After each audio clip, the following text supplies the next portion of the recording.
Bits and Pieces, My Mother, My Brother, and Me by Whoopi Goldberg. Well, where do I start? So, if you can, I'm a big fan of Audible and listening to books on audio. I love to turn pages too in the books. I love that too. But if you can, listen to this one. If you can, listen to this book by Whoopi Goldberg. There are times when I'm thinking, is she just talking to somebody? Is it an interview? Is she talking to somebody? Or did she really write this down and put it in a book? You can't really tell if she wrote it down, put it in a book, or if she's just having a conversation with you. But you know what? She's an actress. So, of course, she can make it do what it needs to do. But I'm telling you, even when she talks, and she's talking about, her life, her mom and her brother, and the three of them intertwined, and just their life, and her in the beginning when she was trying to get started in entertainment, and all those things. And I'm kind of into that. So maybe you're not into that, but I'm kind of into that, how they get their start and how they just kept going, and people in the entertainment industry. So she talks about her beginnings with her mom.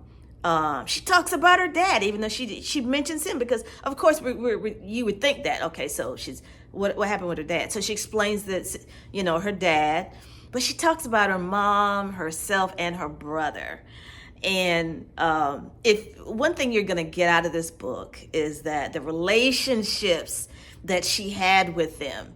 And her relationship with her mom was very different from my relationship with my mom. I had a good relationship with my mother, don't get me wrong, but her relationship with her mom and the things she learned from her mom, things her mom would say, you just get to know Miss Emma. Miss Emma, you know her, you know Clyde. So Whoopi explains how her mother pushed her along. It was never like, go to the bank, go get a job at a bank, and girl, go get this check down here, go work for the state. Work for the railroad station and get that pension. It was never that. Her mom pushed her along in the direction. She trained her up in the way she should go. So her mom went through some times, and she even talked about her mother going through a nervous breakdown. She was young, or Whoopi was young at the time, and how, she didn't see her mother for 2 years. And so her mother had to get reacclimated after getting out of the hospital, basically a mental hospital. She had to get reacclimated and all that kind of thing. And that alone, just the story of how her mother wasn't the same after that. How her mother wasn't the same, but over the course of time, it got better and better. I don't want to tell too much about that, because that was really a juicy part of the book where you're like, she's sharing these, intimate things about what went on with her mother, and how it affected her as a child, and what happened and all of that. So it's a good, it just makes you listen. It was not a drudgery. There's some books that you listen to. I'm listening to one now. And the lady, you can see each word on the page that the lady's reading. And I'm like, oh, why did they get this woman to read? But with Whoopi, of course, I said she's an actress, but still, when she laughs and she's trying to, you can't get that from a read. When she's trying to tell you something that she can't get it out because she's laughing. You can't get that from a book. I love that part of that, when she's chuckling. And she's trying to get out what she's saying, but she's laughing at the same time. The other piece that I loved about it was just the joy. Not that they were, of course, after she started making a little money, it made things, they were able to do some things, go some places that they weren't able to go before, but they had laughter. And that laughter took them a long way. Her mother had a sense of humor. that just, they could sit around and laugh together. She didn't have to go find five sister girls, sister friends, five friends to talk to. Her mother and her brother, they had joy right between the three of them. And she talks about how when her mother died, how she, when she learned of it that day, she had a dear friend that helped her. And I liked hearing that part of it as well. Like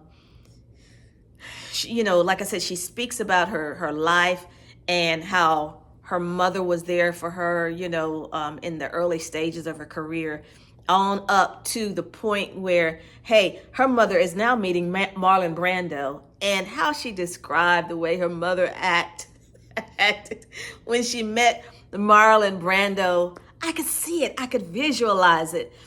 I think I would have acted that way. I think I would have acted the same way her mother acted. So it was just all of that. She gives the good, the bad, the ugly things she's learned.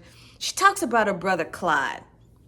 And so Clyde ends up being her driver in the end. He ends up being right there with her, by her side, as she has to go different places. He's her driver.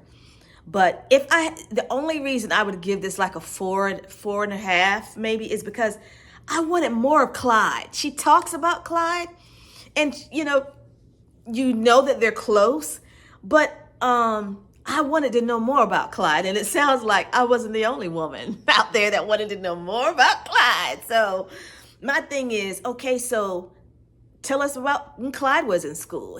Was he always the cool cat daddy that he ended up being? Clyde was always the cool cat daddy. What things did you know about him where he evolved as a person? Just his adulthood. What was he going through as an adult? I know you guys talked because you said you talked. And I like how you said, I'm saying this like I'm talking to her now, but I like how she said that they were efficient. The thing about all three of them, they were efficient people.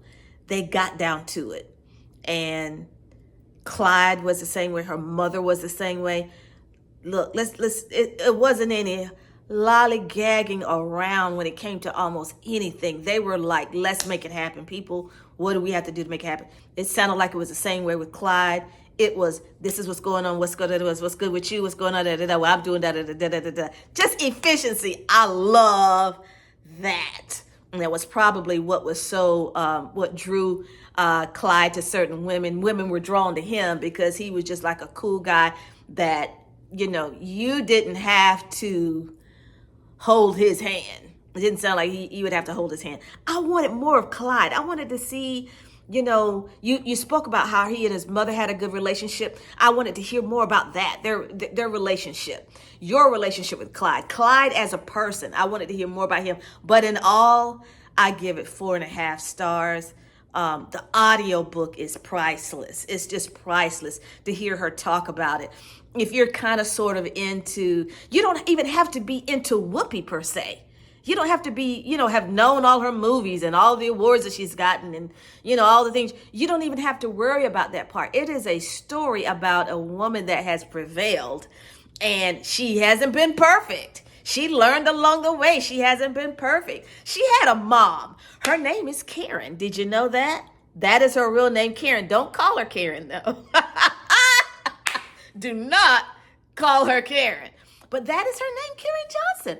I'm Anita Johnson. So, look, it is a good read. It's a good listen. I listened to it in record time.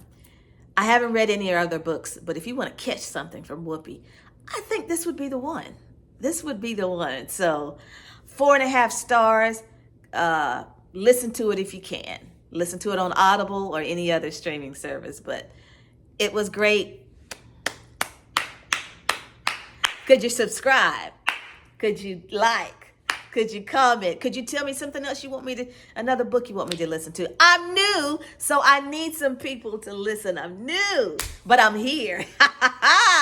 So, joy to the world. Joy to the world.